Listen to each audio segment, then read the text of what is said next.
This call is now being recorded.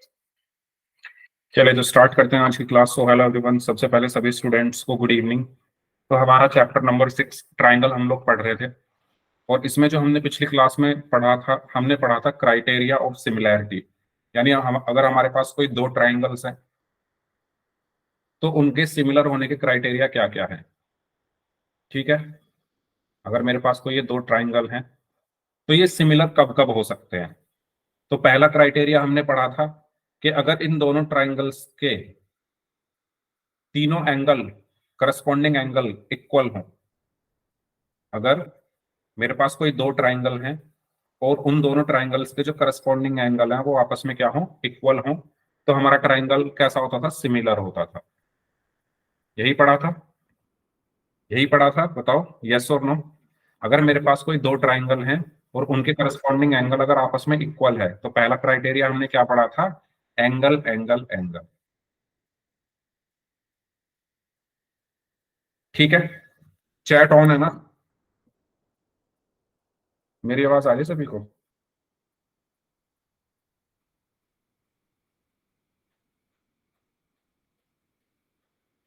Clear है तो yes type कर दो चैट बॉक्स में, क्योंकि मुझे कुछ रेस्पॉन्स नहीं मिल रहा था ना, इसलिए मैंने पूछा।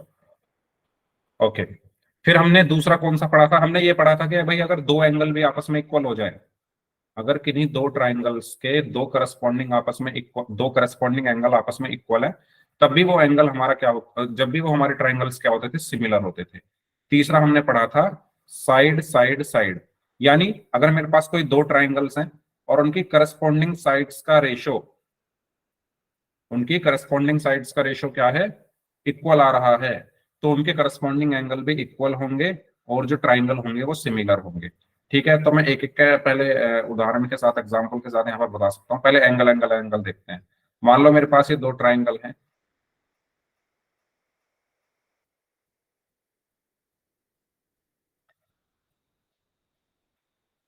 ठीक है, और ये वाला जो एंगल है वो 70 डिग्री है, ये वाला एंगल 40 डिग्री है, और ये वाला एंगल 70 डिग्री है। सेम इसमें ये वाला एंगल 70 डिग्री है, ये वाला एंगल भी 70 डिग्री है, और ये वाला एंगल भी 40 डिग्री है। तो अगर इनका नाम ए बी सी, इस ट्राइंगल का नाम ए बी सी है और इस ट्राइंगल का नाम पी क्यू आर है, तो एंगल एंगल एंगल क्राइटेरिया क्या कहता था कि अगर करस्पॉन्डिंग एंगल इक्वल है, जैसे एंगल ए एंगल पी के इक्वल है, एंगल बी एंगल क्यू के इक्वल है, एंगल सी एंगल आर के इक्वल है, तो इनकी जो करस्पॉन्डिंग साइड्स का जो रेशियो होगा वो भी इक्वल होगा। यानी A B upon P Q equal होगा B C upon Q R, equal होगा A C upon P R के। और ये जो दोनों ट्राइंगल्स होंगे ये हमारे क्या होंगे, सिमिलर होंगे। यही पढ़ा था हमने, पहला क्राइटेरिया बताओ, ये दोनों ट्राइंगल्स मेरे लिए क्या होंगे, सिमिलर होंगे। ठीक है, फिर हमने एक कंक्लूजन निकाला था कि भाई मान लो हमें तीसरा एंगल नहीं पता, मान लो ये वाला एंगल हमें नहीं पता, तो तब भी हम ये कह सकते हैं, क्योंकि एंगल सम प्रॉपर्टी क्या कहती है कि किसी भी ट्राइंगल्स के तीनों एंगल्स का सम 180 डिग्री होता है। तो भाई अगर हमारे पास दो एंगल इक्वल है, अगर हमारे पास दो करस्पॉन्डिंग एंगल इक्वल है तो तीसरा तो अपने आप इक्वल हो जाएगा। ठीक है, यानी अगर हमारे दो ट्राइंगल्स हैं और उनमें दो एंगल, दो करस्पॉन्डिंग एंगल आपस में इक्वल हैं, तब भी उनकी करस्पॉन्डिंग साइड्स का रेशियो सेम होगा, इक्वल होगा, और हमारे ट्राइंगल सिमिलर होंगे। ये क्लियर है सभी को, एंगल एंगल एंगल और एंगल एंगल प्रॉपर्टी? यहां तक अगर किसी को कोई डाउट है तो पूछ लो, ये सब मैं पढ़ा चुका हूं, जस्ट रिवाइज करा रहा हूं। फिर हमने दूसरा पढ़ा था, दूसरा कौन सा पढ़ा था, साइड साइड साइड। यानी अगर आपके पास कोई दो ट्राइंगल्स हैं, अगर आपके पास कोई दो ट्राइंगल्स हैं इस तरीके से, ठीक है, एक का नाम ए बी सी है और एक का नाम पी क्यू आर है। अगर ए बी 10 सेंटीमीटर है, पी क्यू 5 सेंटीमीटर है, बी सी 16 सेंटीमीटर है, और ये 8 सेंटीमीटर है, ये 8 सेंटीमीटर है, और ये 4 सेंटीमीटर है। तो जब आप रेशो निकालोगे A B upon P Q का, जब आप रेशो निकालोगे A B upon P Q का रेशो जब आप निकालोगे, और बीसी और क्यूआर का रेशो जब आप निकालोगे, एसी और पीआर का जब आप रेशो निकालोगे, तो उनके रेशो क्या आएंगे, इक्वल आएंगे। निकाल के देख लेते हैं। तो अगर मैं लिखूं A B upon P Q, तो ये क्या आएगा, 10/5 यानी 10/5 यानी 2/1। ऐसे ही अगर मैं लिखूं B C upon Q R, तो ये कितना आएगा, 16/8 यानी 2/1। और ऐसे ही अगर मैं लिखूं ए सी अपॉन पी आर, तो ये भी कितना आएगा, 8/4 यानी 2/1। तो जो करस्पॉन्डिंग साइड्स का रेशो है वो सेम आ रहा है, यहां भी 2/1 आ रहा है, यहां भी 2/1 आ रहा है, और यहां भी 2/1 आ रहा है। तो यानी मैं बताओ नाम कैसे लिखूंगा, कैसे लिखूंगा नाम, मैंने पिछली क्लास में लिखना सिखाया था। पहला ट्राइंगल क्या है, एबीसी, किसके सिमिलर होगा एबीसी,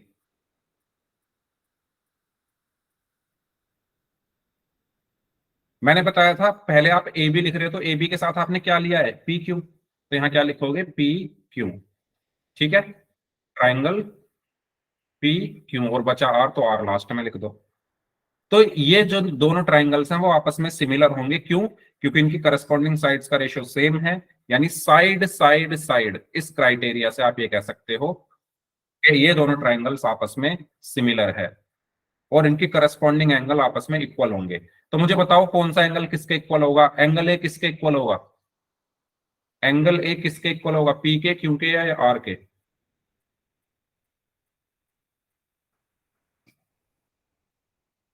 नाम में देख सकते हो, जब इस वाले ट्राइंगल में जब आप ए ले रहे हो तो इसमें आप पी ले रहे हो, यानी ए और पी आपस में बराबर है, एंगल ए बराबर है एंगल पी के। ये मैंने पिछली क्लास में सब कुछ सिखाया था आपको।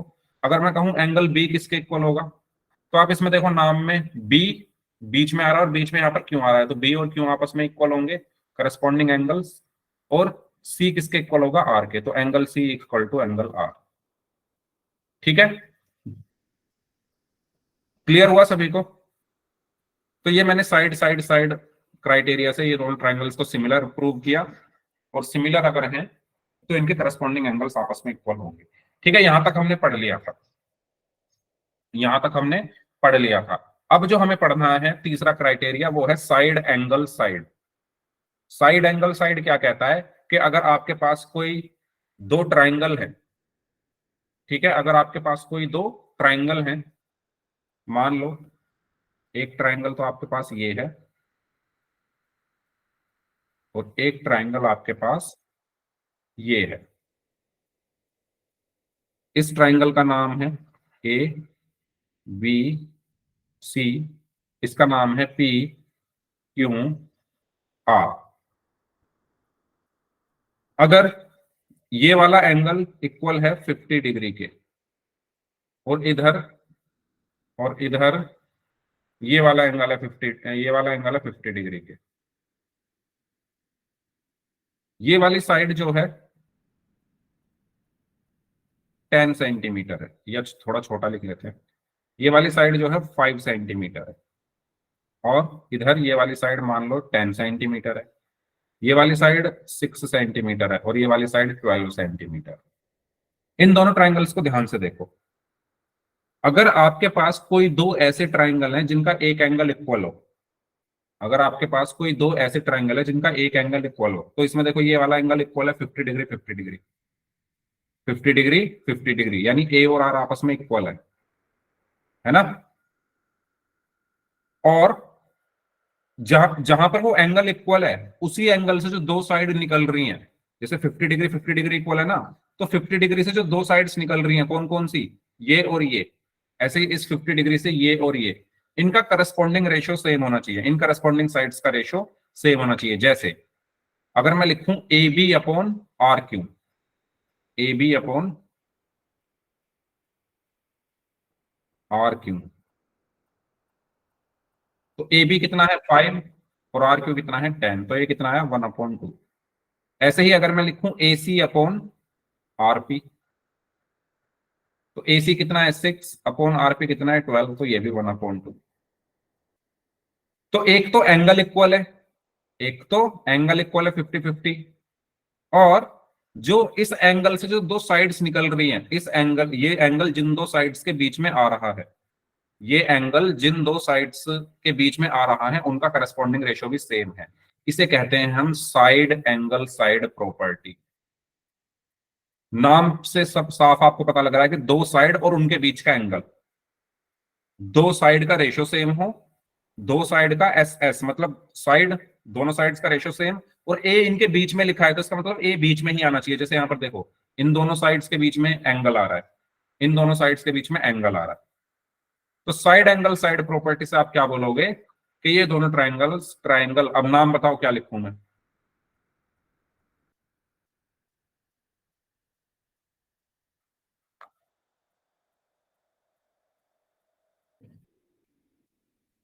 ए बी सी किसके सिमिलर होगा? R Q P, very good Khushboo. तो देखो ए बी के नीचे मैंने क्या लिया है, आर क्यू लिया है ना, तो यहां क्या लिखूंगा, ट्राइंगल आर क्यू पी। और वैसे भी आप देखो ना खुद, 50 डिग्री ए पर है, यहाँ 50 डिग्री आर पर है, तो ए और आर एक दूसरे करस्पॉन्डिंग हो गए। ठीक है, ठीक है। और यहां पर देखो ए बी और आर क्यू, तो ए बी और आर क्यू का रेशियो लिया है मैंने। तो इस तरीके से थोड़ा आपको ध्यान से देखना है नाम रखते हुए भी। तो एबीसी किसके सिमिलर होगा? आर क्यू पी के, साइड एंगल साइड प्रॉपर्टी से। अब मेरा आपसे एक सवाल है, मेरा आपसे एक सवाल है, मैंने एक ट्राइंगल बनाया ये, और एक बनाया ये, ठीक है। इसका नाम मैंने दिया पी क्यू आर, इसका नाम मैंने दिया ए बी सी। मैंने कहा जो ये वाला एंगल है ये 50 डिग्री है, ठीक है, ये वाला एंगल है 50 डिग्री, और इसमें मैंने बोल दिया ये वाला एंगल है 50 डिग्री, ठीक है। मैंने इसमें बोला कि ये वाली जो साइड है, ये वाली जो साइड है ये है 5 सेंटीमीटर, और ये वाली जो साइड है ये है 7 सेंटीमीटर। इसमें मैंने बोला ये वाली साइड है 10 सेंटीमीटर, और ये वाली साइड है 14 सेंटीमीटर। मुझे बताओ क्या ये दोनों ट्राइंगल सिमिलर हैं?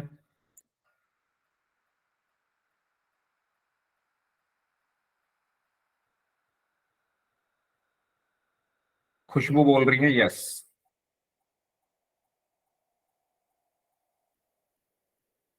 दीक्षा बोल रही है नो,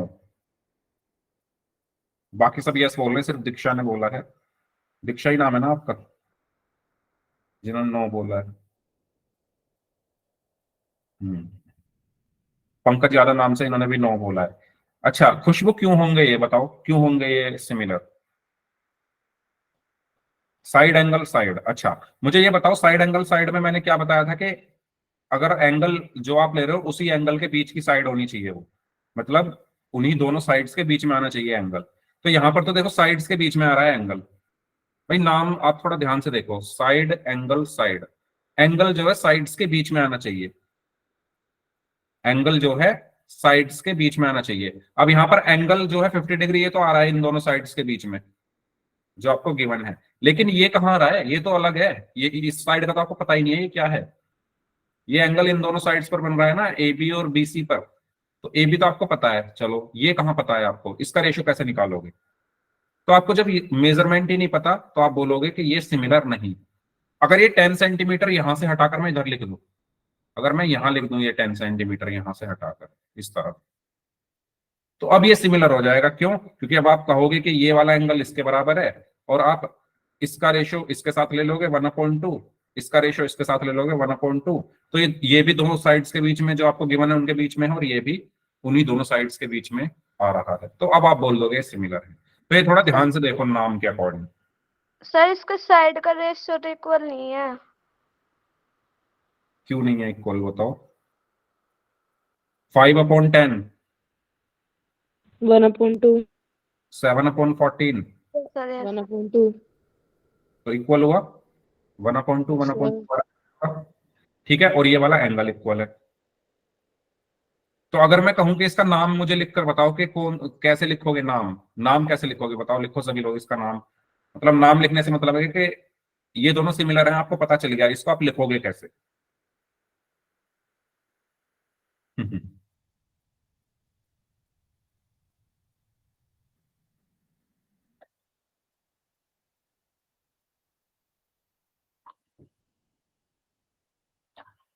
बताओ दीक्षा, कैसे लिखोगे नाम? Sir P Q equal to B C. नाम से मतलब है मेरा कि आपको ये पता चल गया कि ये दोनों सिमिलर है, ये दोनों सिमिलर हैं, तो कैसे लिखूं? ट्राइंगल का नाम क्या लिखूं? फिर in similar, triangle P Q are. ध्यान ध्यान तो कर।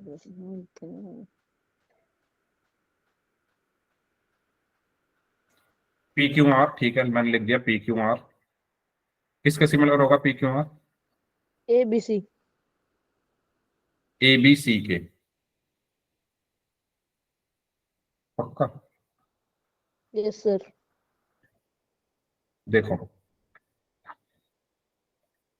आपको ये पता चल गया कि ये 50 है, ये 50 है, तो ये तो मतलब एक दूसरे के करस्पॉन्डिंग हो गए, क्यू और बी। ठीक है, साइड्स देखो, साइड्स देखो, पी क्यू और B C. P Q upon B C लोगे ना, तो पी क्यू कितना है 5, बी सी कितना है 10, तो ये 1/2 आया। और इधर क्या लोगे? Q R upon A B, Q R upon A B, तो ये होगा 7/40, तो ये आया 1/2। अब आप देखो, पी क्यू के नीचे बी सी आ रहा है, तो नाम कैसे लिखोगे? पी क्यू आर लिखोगे, क्योंकि पी क्यू के नीचे क्या आ रहा है? बी सी, तो सिमिलर होगा triangle B C, P Q के करस्पॉन्डिंग बी सी, और क्या बचा? ए, तो बी सी ए लिखोगे ना, ए बी सी थोड़ी ना लिखोगे। ठीक है,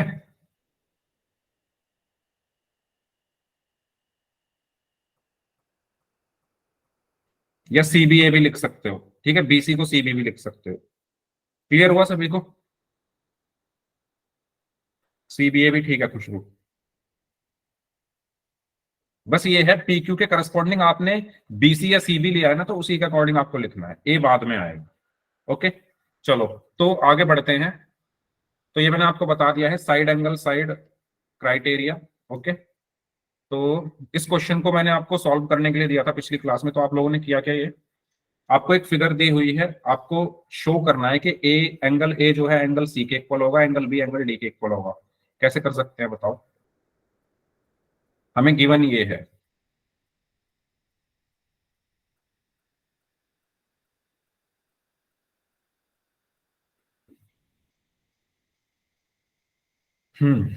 कैसे कर सकते हैं? एक काम कर सकते हैं हम यहां पर, अगर मैं किसी तरह इन दोनों ट्राइंगल्स को सिमिलर प्रूव कर दूं। देखो, मुझे प्रूव क्या करना है, पहले ये लिख लेते हैं, प्रूव क्या करना है? टू प्रूव, ये गिवन है, टू प्रूव। मुझे इस क्वेश्चन में ये प्रूव करना है कि ए और सी, ये ए है, ये सी है, ये आपस में इक्वल होंगे,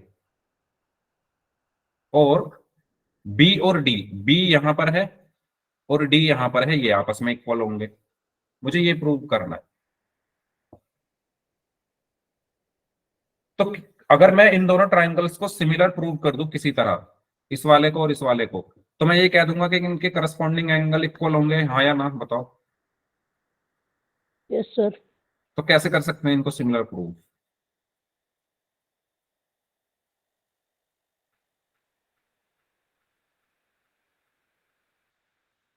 हम्म अच्छा, मुझे ये बताओ, ये एंगल इसके इक्वल होगा? अच्छा, पहले मैं ट्राइंगल ले लेता हूं। In triangle A O D and triangle B O C, ठीक है, इन दोनों ट्राइंगल को मैं ले रहा हूं, या सी ओ बी लिख लेते हैं, कुछ भी लिख लेते हैं, सी ओ बी लिख लेते हैं, क्योंकि मुझे ए को सी के करना है ना, तो मैं ए सी ओ बी, ठीक है। क्या ये एंगल इसके इक्वल होगा या नहीं? वर्टिकली अपोजिट एंगल, शीर्षाभिमुख कोण, हिंदी में, हिंदी में क्या बोलते हैं इनको? शीर्षाभिमुख कोण। इंग्लिश में क्या बोलते हैं? वर्टिकली अपोजिट एंगल, कैंची वाले एंगल। जब दो लाइन एक दूसरे को ऐसे काटती हैं, जब दो लाइन एक दूसरे को ऐसे काटती हैं, तो इक्वल। अपोजिट वाले जो एंगल होते हैं वो इक्वल होते हैं। यानी अगर मैं इनके नाम दे दूं 1 2 3 4, तो 1 3 के इक्वल होगा और 2 4 के इक्वल होगा, वर्टिकली अपोजिट एंगल। आप लोगों ने पढ़े हैं ये, ठीक है। तो सर। मैं यहां पर क्या लिख सकता हूं, मैं यहां पर ये लिख सकता हूं कि जो एंगल AOD है, एंगल AOD है वो इक्वल होगा एंगल COB के। क्यों इक्वल होगा? वर्टिकली ऑपोजिट एंगल, ठीक है। ओके, अब एक बात बताओ मुझे, एक चीज गिवन है क्वेश्चन में, ये इससे मैं क्या लिख सकता हूं? मैं एक काम कर सकता हूं, OA को,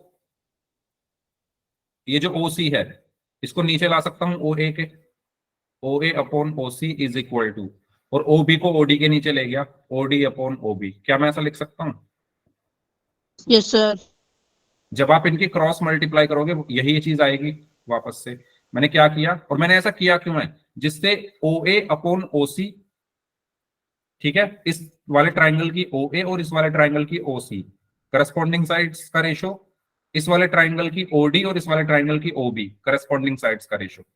समझ रहे हो ना? इस वाले ट्राइंगल में मैंने OA का रेशो लिया OC के साथ, तो OA अपॉन OC इक्वल किसके है?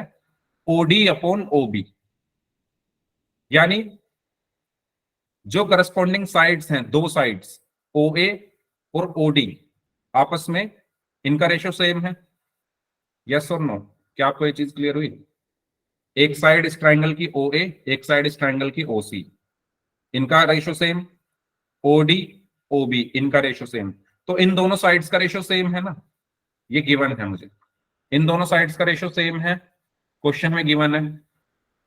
तो यानी दो साइड, यानी कौन कौन सी साइड हो गई? दो, ये वाली और ये वाली। इसी तरह इसमें दो साइड, ये वाली और ये वाली, और उनके बीच का एंगल, उनके बीच का एंगल आपस में इक्वल है, यानी दो साइड का रेशियो इक्वल है और उनके बीच का एंगल इक्वल है। तो मैं यहाँ कौन सा क्राइटेरिया यूज कर सकता हूँ? Side angle side. By side angle side criteria में क्या कह सकता हूं कि ट्राइंगल AOD सिमिलर होगा ट्राइंगल COB के। क्या आपको ये चीज समझ में आई कि सिमिलर मैंने कैसे प्रूव कर दिए? एक तो एंगल इनका इक्वल प्रूव कर दिया, वर्टिकली अपोजिट एंगल, और दो साइड्स का रेशो सेम है, ये क्वेश्चन में गिवन है। तो साइड एंगल साइड क्राइटेरिया से मैंने क्या बोला कि ये दोनों ट्राइंगल्स आपस में सिमिलर होंगे। अगर इसमें किसी को कोई डाउट है तो पूछ लो, माइक ऑन करके यहां तक, और अगर सभी को क्लियर है तो यस टाइप कर दो।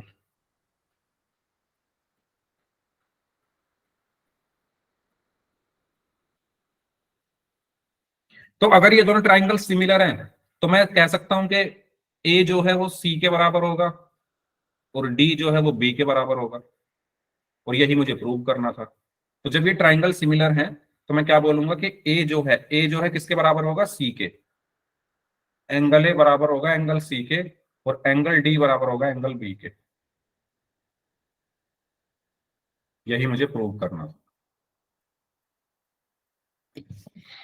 बताइए इसमें कोई प्रॉब्लम हो किसी को तो पूछ लीजिए।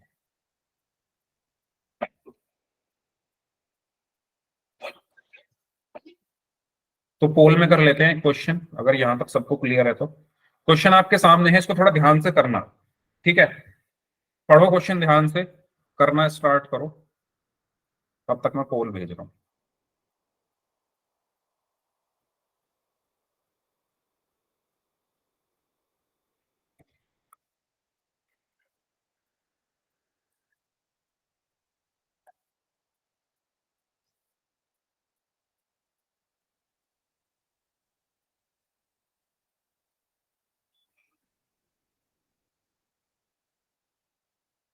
क्वेश्चन में कहा गया है कि दो ट्राइंगल है ABC और DEF, पहले उनको बना लो, ठीक है। उन दोनों ट्राइंगल्स को पहले बना लो, ABC बना लो और DEF बना लो। ABCDEF, ठीक है। फिर कहा गया है कि ABEF, यानी AB का EF के साथ is equal to A C upon D E, यानी ए सी का डीई के साथ। ठीक है, हालांकि ये साइन मुझे लगानी नहीं चाहिए, ऐसे लगा लेते हैं। ए सी का डीई के साथ रेशो लिया गया है, वो आपस में इक्वल है।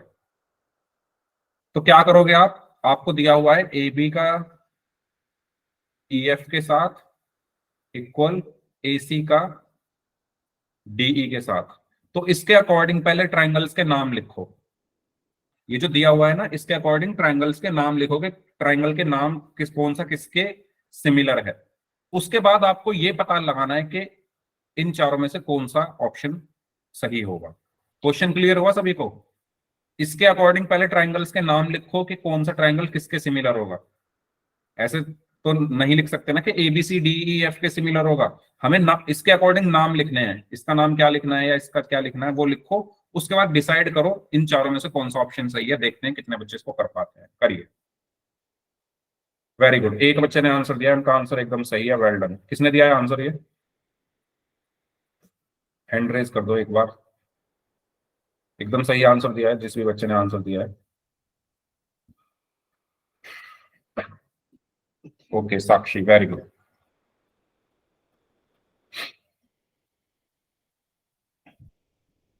अगर किसी को क्वेश्चन ना समझ में आया हो तो दोबारा पूछ लेना। रेशो से नाम कैसे लिखते हैं ये मैं आपको ऑलरेडी बता चुका हूं।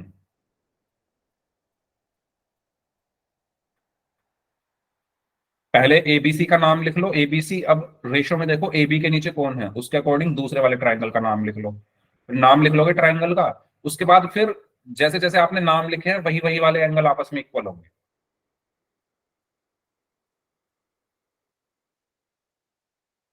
ओके, चारों बच्चों का आंसर सही है। Very good.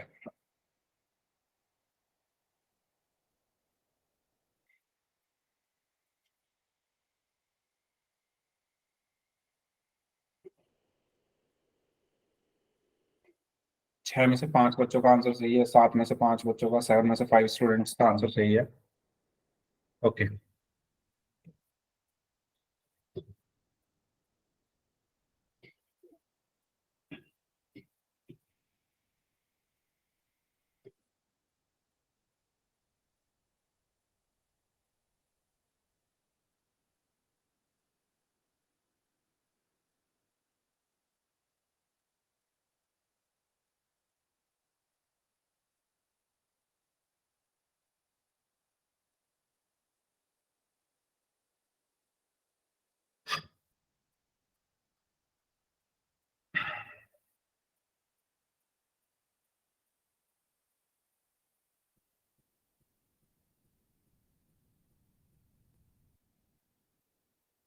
फोर्टीन में से 9 स्टूडेंट्स का आंसर सही है।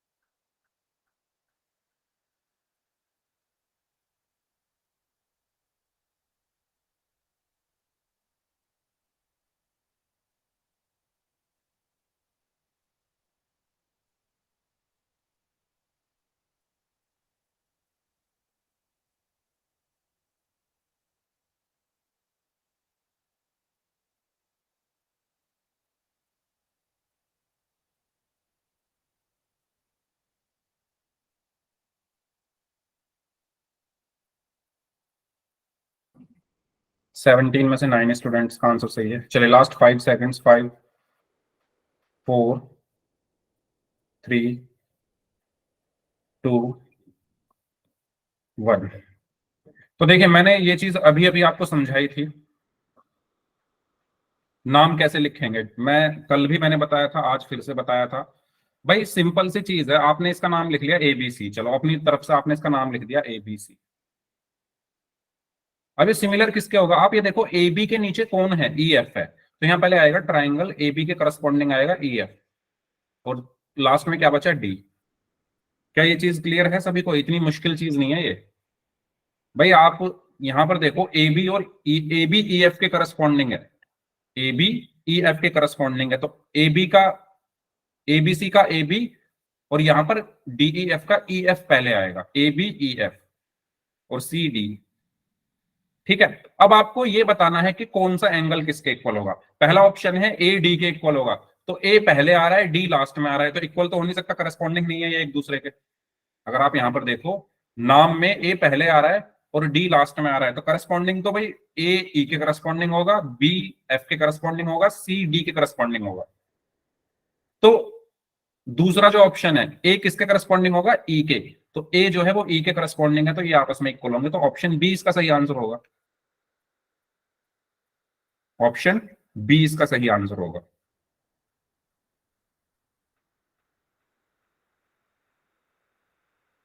ठीक है, ए जो है वो ई के इक्वल होगा, ए इक्वल होगा किसके, ई के।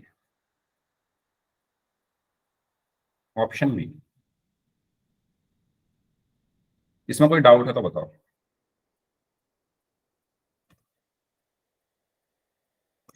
इसको सॉल्व करें, आपको बताना है कौन से क्राइटेरिया से ये दोनों सिमिलर होंगे। तो ये तो बहुत इजी है, इसको तो आप आसानी से कर सकते हो।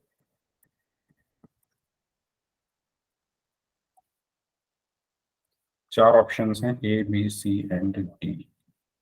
करिए सॉल्व।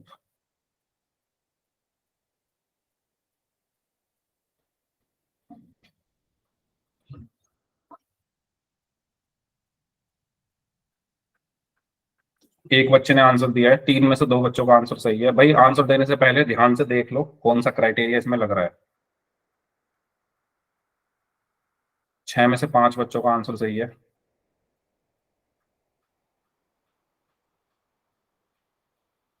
बाकी लोग भी सॉल्व करें।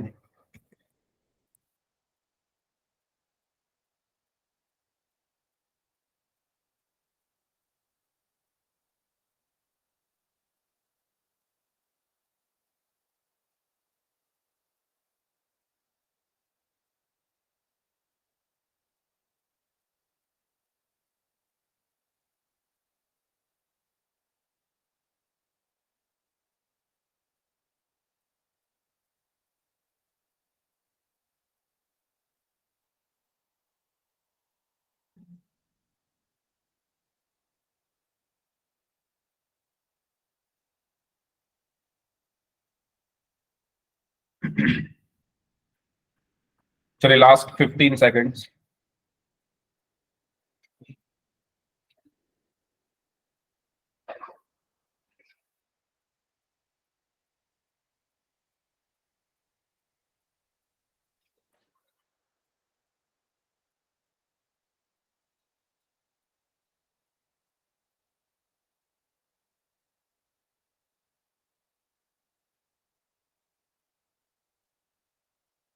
Last 5 seconds, 5 4 3 2 1।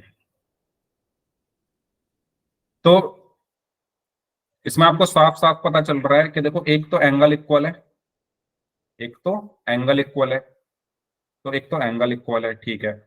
और उस एंगल की जो साइड्स निकल रही हैं, उस एंगल से जो साइड्स बाहर आ रही हैं, उनका, उन करस्पॉन्डिंग साइड्स का जो रेशियो है वो इक्वल है। जैसे 2.5 का 5 के साथ रेशियो निकालोगे तो 1/2 आएगा, 5 का 10 के साथ रेशियो निकालोगे तो ये भी 1/2 आएगा। तो इनका रेशियो इक्वल है, साइड्स का रेशियो इक्वल है, और उन्हीं साइड्स के बीच में जो एंगल है वो आपस में इक्वल है।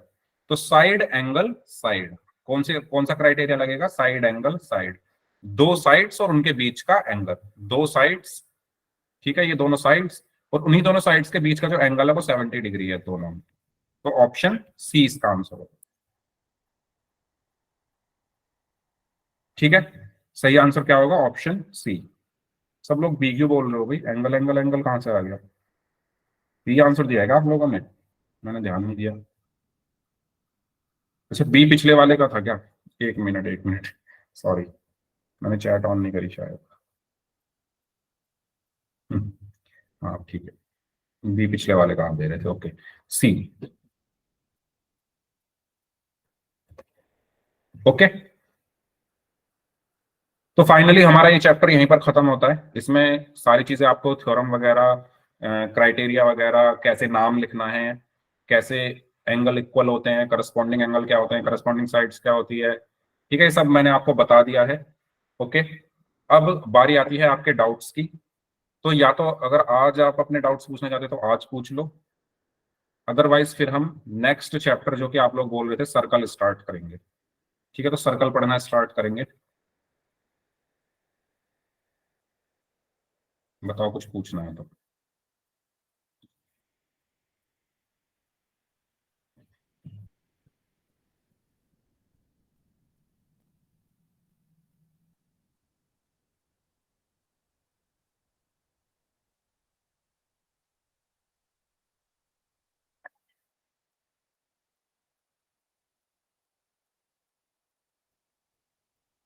करें स्टार्ट सर्कल, बताओ।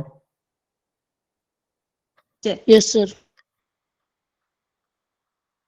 ठीक है, चले तो शुरू करते हैं सर्कल। सर्कल क्या होता है, कोई बताएगा क्या होता है एक सर्कल? अगर आपको डिफाइन करना हो, उसकी डेफिनेशन देनी है, तो सर्कल एक क्या होता है एक circle? A circle have a radius, okay A diameter, okay, चलो देखो, एक सर्कल क्या होता है कि अगर आप किसी पॉइंट से, आप कोई भी एक पॉइंट ले लो, आप कोई भी एक पॉइंट ले लो, ठीक है। फॉर एग्जाम्पल एक काम करते हैं, हम्म,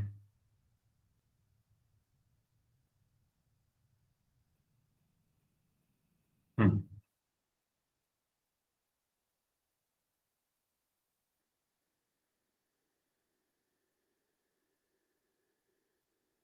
चलो इसको थोड़ा सीधा कर देते हैं, सीधा कैसे होगा ये?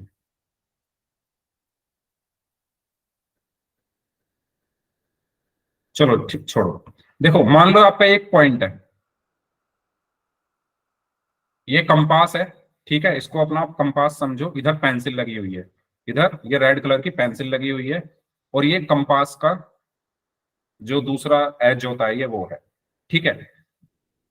अब मान लो आपने एक पॉइंट लिया, उस पॉइंट पर आपने अपने कंपास का जो निडल है उसको रखा, और उससे सेम डिस्टेंस पर, सेम डिस्टेंस मतलब मान लो ये वाली डिस्टेंस 5 सेंटीमीटर है, मान लो ये वाली डिस्टेंस क्या है, यहां से लेकर इस पॉइंट तक की डिस्टेंस 5 सेंटीमीटर है। तो हर 5 सेंटीमीटर पर अगर आप एक डॉट खींच दो, यानी इस सेंटर से, हालांकि ये 5 सेंटीमीटर हमें लग नहीं रहा, तो मैं इसको पूरा बना ही देता हूं। कोई भी हम डिस्टेंस लें और उस पॉइंट के चारों तरफ उसी डिस्टेंस पर, इस पॉइंट के चारों तरफ उसी डिस्टेंस पर अगर मैं पॉइंट्स लगा दूं ऐसे, और उन पॉइंट्स को आपस में मैं मिला दूं, तो हमारा क्या बनता है, एक सर्कल बनता है, ठीक है। ये डायमीटर, कोड, रेडियस बाद में आते हैं, मैं आपको बस सर्कल बता रहा हूं क्या होता है। तो एक फिक्स पॉइंट से एक फिक्स डिस्टेंस, ठीक है, एक फिक्स पॉइंट से एक फिक्स डिस्टेंस को लेकर उसके उसके चारों तरफ हम फिक्स डिस्टेंस लें और उसको हम मिला दें, उन पॉइंट्स को, उस लोकस को अगर हम मिला दें तो उसको हम कहते हैं एक सर्कल, ठीक है। तो ये होता है हमारा एक सर्कल। तो फॉर एग्जाम्पल मैंने यहां से इसको लिया और इस तरह मैंने इसको घुमा दिया, ठीक है, तो इसको मैं क्या बोलूंगा, एक सर्कल बोलूंगा। इसको मैं क्या बोलूंगा, एक सर्कल बोलूंगा। अब वो जो फिक्स पॉइंट था उसको हम बोलते हैं सेंटर। ये जो फिक्स पॉइंट है इसको हम क्या बोलते हैं, सेंटर, ठीक है।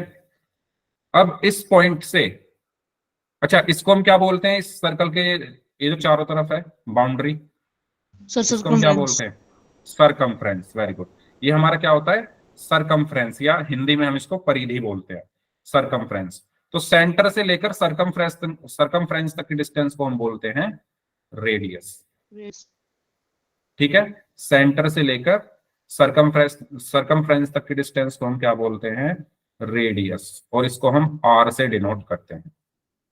ये चीज सभी को क्लियर हुई, सेंटर क्या होता है और रेडियस क्या होता है? हालांकि आपको ऑलरेडी पता होगा, लेकिन फिर भी अगर किसी को नहीं पता है तो बताओ। ओके ठीक है। अब नेक्स्ट, अगर मैं इस सर्कल के सरकमफ्रेंस पर 2 पॉइंट्स ले लूं, मान लो एक पॉइंट मैंने यहां ले लिया और एक पॉइंट मैंने यहां ले लिया, ये सरकमफ्रेंस है ना, ये जो सरकमफ्रेंस है इस पर मैं अगर कोई 2 पॉइंट्स ले लूं, मान लो एक पॉइंट मैंने यहां ले लिया, एक पॉइंट मैंने यहां ले लिया, इनका नाम मैंने रख दिया ए बी, इनका नाम मैंने रख दिया ए बी, और मैं अगर इनको मिला दूं, अगर मैं इनको मिला दूं तो इसको हम बोलते हैं कोड, इसको हम क्या बोलते हैं, कोड, यानी हिंदी में इसको जीवा बोला जाता है, हिंदी मीडियम के तो कोई नहीं है, ठीक है। वो पॉइंट कहीं भी हो सकता है, चाहे आप यहां से यहां मिला दो, चाहे आप यहां से यहां मिला दो, तो कितनी भी कोड हो सकती है, ऐसे मिला दो, ये भी एक कोड है, ये भी एक कोड है, ये भी एक कोड है, ये भी, तो बहुत सारी कोड यहां बन सकती है, सर बस 2 सेंटर पॉइंट्स पास को आपको कर मिलाना वो है। रेडियस वो हो गई डायमीटर। अभी आ रहा हूं मैं उस पर, डायमीटर भी एक कोड ही होती है, ठीक है, अभी आ रहा हूं मैं उस पर, डायमीटर भी एक कोड ही होती है, ठीक है। तो मैं इस सर्कल के अंदर कितनी भी कोड खींच सकता हूं। अच्छा, हिंदी मीडियम के भी हैं। अच्छा, तो कोड को हम हिंदी में जीवा बोलते हैं, कोड को हम हिंदी में जीवा बोलते हैं, रेडियस को हम त्रिज्या बोलते हैं, और सेंटर को हम केंद्र बोलते हैं, और सर्कल को हम वृत्त बोलते हैं, ठीक है। तो हिंदी मीडियम वाले जो स्टूडेंट हैं, अगर कोई आपको टर्म ना समझ में आए तो पूछ लेना, ओके। अब ऐसी कोड जो सेंटर से होकर जाए, ऐसी कोड जो सेंटर से होकर जाए, ये सेंटर था मेरा और मैं एक कोड यहां पर खींच रहा हूं, तो ऐसी कोड जो सेंटर से होकर जाती है उसको हम डायमीटर बोलते हैं। डायमीटर क्या होता है, the code which pass through the centre of circle, ऐसी कोड जो सर्कल के सेंटर से पास होकर जाए उसको हम डायमीटर बोलते हैं, तो एक डायमीटर है। डायमीटर को हम हिंदी में व्यास बोलते हैं, डायमीटर को हम हिंदी में व्यास बोलते हैं, ओके। यहां तक किसी को कोई डाउट हो तो पूछ लो। डायमीटर, रेडियस, सेंटर, कोड, ये सबको क्लियर है, क्योंकि आगे इनकी जरूरत पड़ेगी। चलो, तो अब आगे बढ़ते हैं। अब अगर आपके पास कोई एक सर्कल है, अगर आपके पास कोई एक सर्कल है, मान लो ये आपके पास कोई एक सर्कल है, ठीक है, ठीक है, ये इस सर्कल का सेंटर हो गया ओ, इस सर्कल से दूर अगर आप कोई एक ऐसी लाइन खींचो जो इस सर्कल को कहीं पर भी टच ना करे, जैसे मैंने ये खींच दी, ठीक है, ऐसी लाइन जो सर्कल को कहीं पर भी टच ना करे, ऐसी लाइन को हम क्या कहते हैं, सर टेनेंट। नहीं, इसको हम बोलेंगे non intersecting line, non intersecting line, अप्रतिच्छेदी रेखा, अप्रतिच्छेदी रेखा, हिंदी में बोलेंगे अप्रतिच्छेदी रेखा। अगर आप ऐसी कोई लाइन है जो सर्कल को किसी भी पॉइंट पर इंटरसेक्ट नहीं कर रही है, ऐसी कोई लाइन जो सर्कल को किसी भी पॉइंट पर इंटरसेक्ट या किसी भी पॉइंट पर टच ना करे, उस लाइन को हम नॉन इंटरसेक्टिंग लाइन बोलते हैं, ठीक है। ऐसी लाइन, एक और सर्कल बना लेते हैं,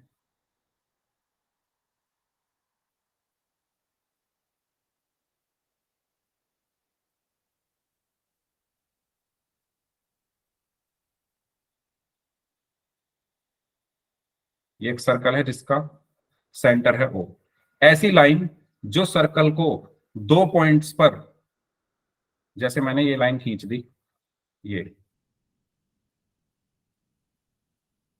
सर्कल को 2 पॉइंट्स पर काटती हुई जा रही है, ऐसी लाइन जो सर्कल को 2 पॉइंट्स पर काटती हुई चली जाए, वेरी गुड खुशबू, इसको हम बोलते हैं सीकेंट, छेदक रेखा, ठीक है, हिंदी में छेदक रेखा, इंग्लिश में सीकेंट। जो लाइन टच नहीं कर रही नॉन इंटरसेक्टिंग, जो 2 पॉइंट्स पर काटती हुई जा रही है वो सीकेंट। और तीसरा बचा हमारा, क्या बचा तीसरा, टेंजेंट। टेंजेंट। तो एक और सर्कल बना लेता हूं मैं, यहाँ पर, तो अरे यार क्या हुआ इसको,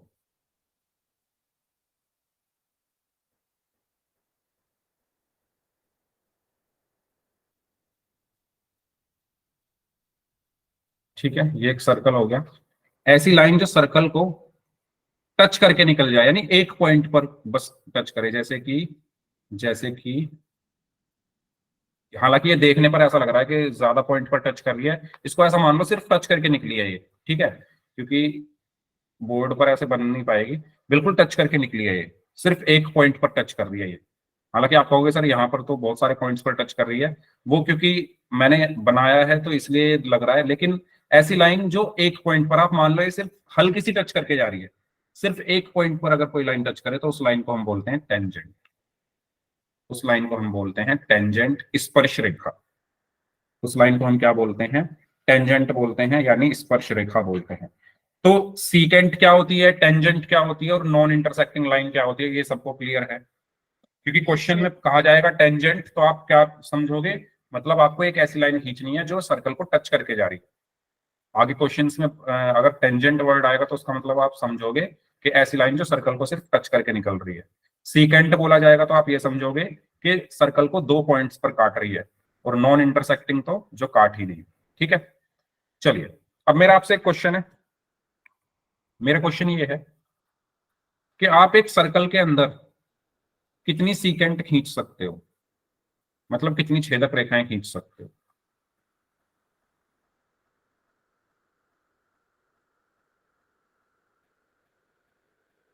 अगर ये मेरा सर्कल है, मैं आपसे कहूं इस सर्कल के अंदर आप कितनी सीकेंट खींच सकते हो, ड्रॉ कर सकते हो। Sir unlimited. Unlimited, okay. और कोई स्टूडेंट?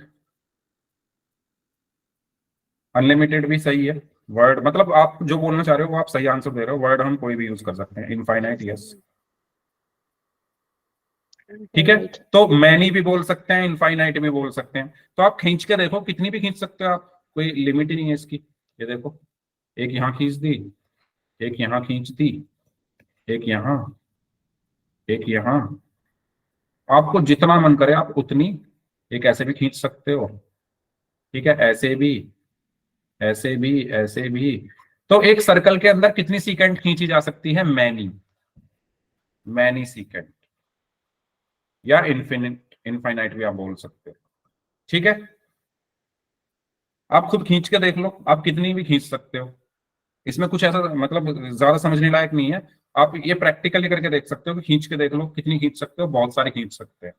ठीक है, ऐसे ही अगर मैं आपसे पूछूं कि एक सर्कल के अंदर आप कितनी टेंजेंट खींच सकते हो। Sir unlimited. Yes,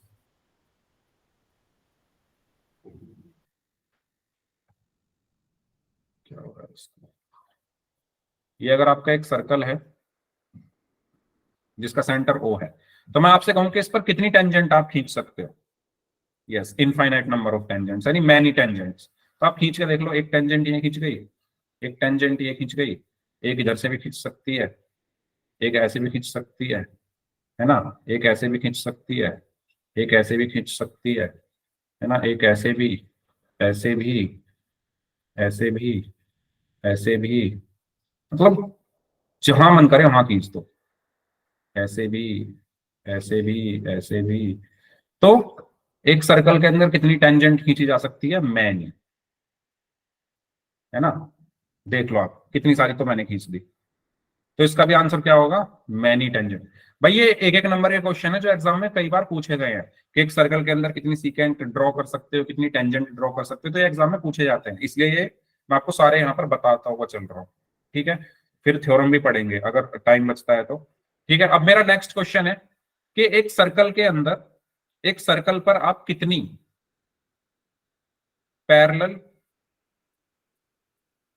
tangent draw कर सकते हो, एक सर्कल के अंदर कितनी पैरेलल टेंजेंट ड्रॉ कर सकते हो।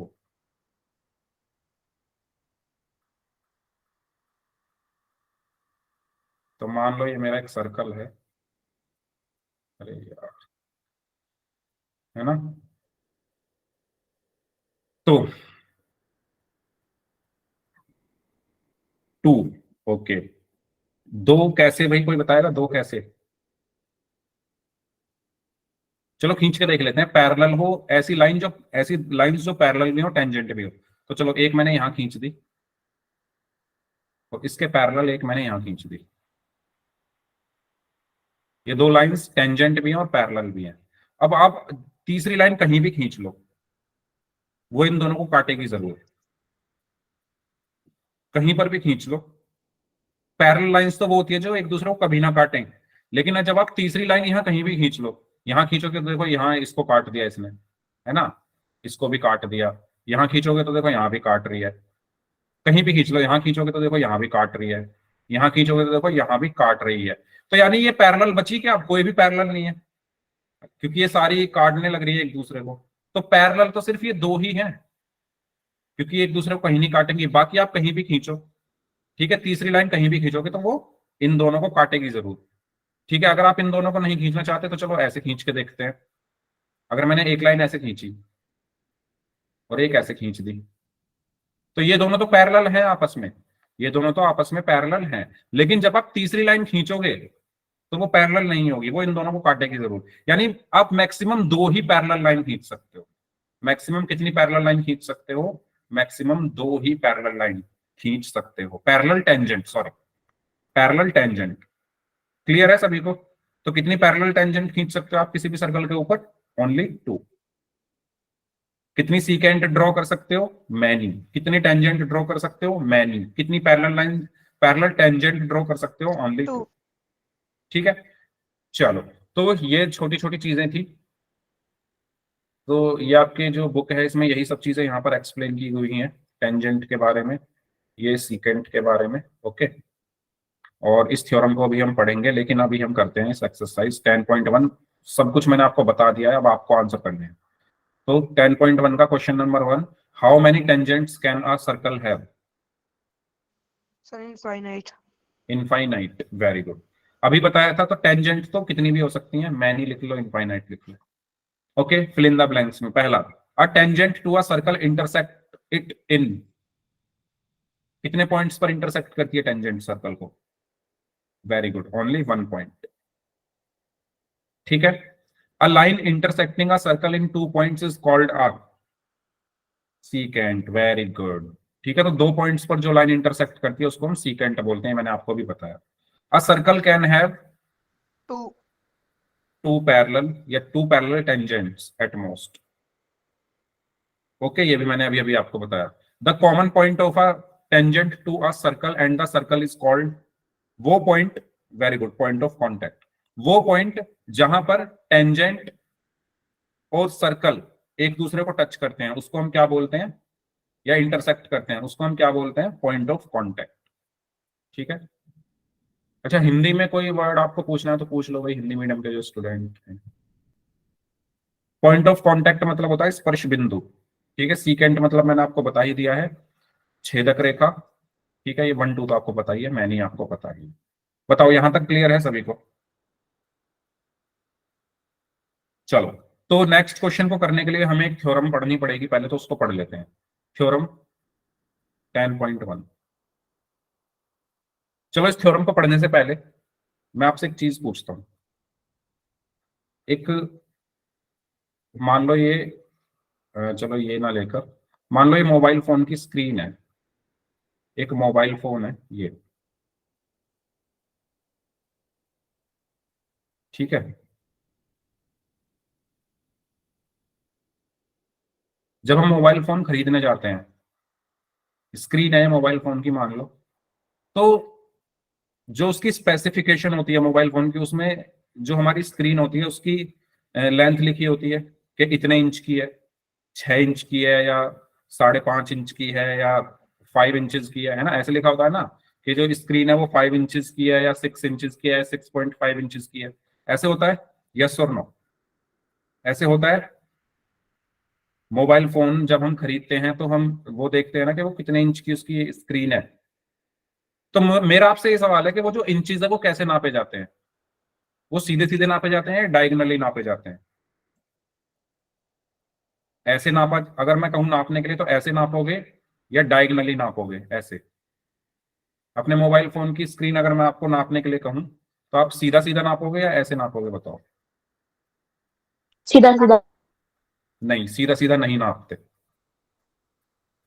हमेशा जो मोबाइल की स्क्रीन जो आप देखते हो ना, जो मोबाइल की स्क्रीन के जो मेजरमेंट लिखी होती है वो हमेशा डायगनली नापी जाती है। क्यों? क्योंकि किसी भी चीज को जब आप ऐसे डायगनली नापोगे उसकी लेंथ वहां मैक्सिमम होती है। किसी भी चीज को आप डायगनली नापोगे तो उसकी लेंथ मैक्सिमम होती है। जैसे आपका रूम है, आप अपने रूम की लंबाई मापना चाहते हो कितनी है, आप बाहर से एक डंडा लेकर आए और अगर आप उस डंडे को ऐसे टेढ़ा खड़ा कर दोगे, मतलब उस पॉइंट से लेकर अपने रूम के और नीचे वाले पॉइंट तक टेढ़ा, तो वो आपके रूम की मैक्सिमम लंबाई आएगी। समझ रहे हो? तो डायगनली अगर टीवी की जो स्क्रीन होती है, कहते हैं कि भाई इतने इंचेस की एलईडी है, 32 इंचेस की एलईडी है या जो भी है, तो उसको भी ऐसे ही नापा जाता है डायगनली। ये चीज मैं क्यों बता रहा हूँ? क्योंकि थ्योरम 10.1 जो है उसमें मैं ये इस चीज की जरूरत पड़ेगी। और अगर आप सीधा सीधा नापोगे किसी भी चीज को तो वो उसकी सबसे शॉर्टेस्ट लेंथ होती है, सबसे छोटी लेंथ। आप एक खुद सोचो, आप खुद सोचो, आपने एक लिया कुछ नापने के लिए, कोई भी, मान लो आपने एक बंबू लिया, ठीक है। जब आप इसको बिल्कुल सीधा सीधा रखोगे तो उसकी कुछ लेंथ होगी।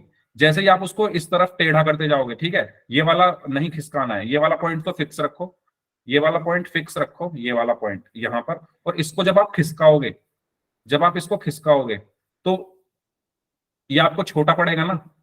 ये जो लेंथ है, ये जो बंबू या जो डंडा आपने यहाँ पर लगाया है, जैसे आप इसको खिसकाओगे वो छोटा पड़ता जाएगा आपको। वो छोटा क्यों पड़ता जाएगा? क्योंकि ऊपर ऊपर के लिए आपको और बड़ा वो चाहिए होगा नापने के लिए, ठीक है। आप खुद करके देखना, कोई छोटा सा बॉक्स लेना, उसकी लंबाई नापना, जब आप उसको सीधा सीधा नापोगे तो वो सबसे कम आएगी, और जब आप उसको टेढ़ा टेढ़ा नापोगे तो वो ज्यादा आएगी। मोबाइल फोन की माप के देखना, मेजर करके देखना मोबाइल फोन की स्क्रीन, जब सीधा नापोगे तो वो सबसे कम आएगी, और जैसे जैसे आप टेढ़ा करते जाओगे वो बढ़ती चली जाएगी। तो जो सबसे सीधी जो वो होती है, सबसे सीधी जो लेंथ होती है वो शॉर्टेस्ट होती है, वो शॉर्टेस्ट होती है। और वो शॉर्टेस्ट भी होने के साथ साथ 90 डिग्री का एंगल बनाती है। भाई एक सीधी लाइन 90 डिग्री का एंगल बनाएगी ना, ठीक है। जैसे मेरा पेन है, मैं इसको अपने हाथ पर बिल्कुल सीधा ऐसे कर दूं तो ये मेरे हाथ से 90 डिग्री बना रहा है, ठीक है। तो ये चीज आपको ध्यान रखनी है कि सबसे सीधी लाइन 90 डिग्री बनाती है और वो शॉर्टेस्ट डिस्टेंस होती है। शॉर्टेस्ट डिस्टेंस 90 डिग्री बनाती है, ये ध्यान रखना। सबसे छोटी डिस्टेंस 90 डिग्री पर ही बनती है। अब इसका यूज मुझे थ्योरम 10.1 में करना है। कहाँ गई वो थ्योरम? अभी तो देखी थी, ये रही, ठीक है। इसमें यूज है इसका, वो क्या यूज है वो मैं अगली क्लास में आपको बताऊंगा, क्योंकि अभी टाइम हो गया है, ठीक है। यूज ये है कि भाई हम ना इसमें ये प्रूव करने वाले हैं कि ये वाली जो लाइन है, ये जो रेडियस है, हमारे टेंजेंट पर 90 डिग्री बनाती है। तो हम बेसिकली ये प्रूव करेंगे कि शॉर्टेस्ट डिस्टेंस है। मैंने अभी बताया जो शॉर्टेस्ट डिस्टेंस होती है वो 90 डिग्री पर होती है हमेशा। शॉर्टेस्ट डिस्टेंस 90 डिग्री बनाती है, ठीक है। अब आपके मोबाइल फोन में जो शॉर्टेस्ट डिस्टेंस होगी तो स्केल आपका 90 डिग्री पर होगा उस टाइम पर। जैसे जैसे आप स्केल को टेढ़ा करते जाओगे आपकी डिस्टेंस बढ़ती जाएगी। आप ये प्रैक्टिकल जरूर करके देख लेना, अभी क्लास के बाद या फिर कल जब भी आपको टाइम मिले करके देखना। स्केल लेना, मोबाइल फोन की स्क्रीन लेना, जब आप उसको नापोगे ना, जब उसको टेढ़ा करते जाओगे तो डिस्टेंस देखना बढ़ती चली जाएगी। ओके, ठीक है। इससे आगे नेक्स्ट क्लास में करेंगे इस थ्योरम को, ठीक है। इसको समझेंगे हम, समझ में आ जाएगी अगर आपको ये चीज समझ में आ गई है कि शॉर्टेस्ट, अगर शॉर्टेस्ट डिस्टेंस 90 डिग्री बनाती है तो फिर इसका एक क्वेश्चन कर लेंगे। ओके, अब जिनके डाउट्स हैं वो लोग अपने डाउट्स पूछ लीजिए, बाकी लोग जा सकते हैं। और ये प्रैक्टिकली जरूर करके देखना जो मैंने आपसे बोला है करने के लिए।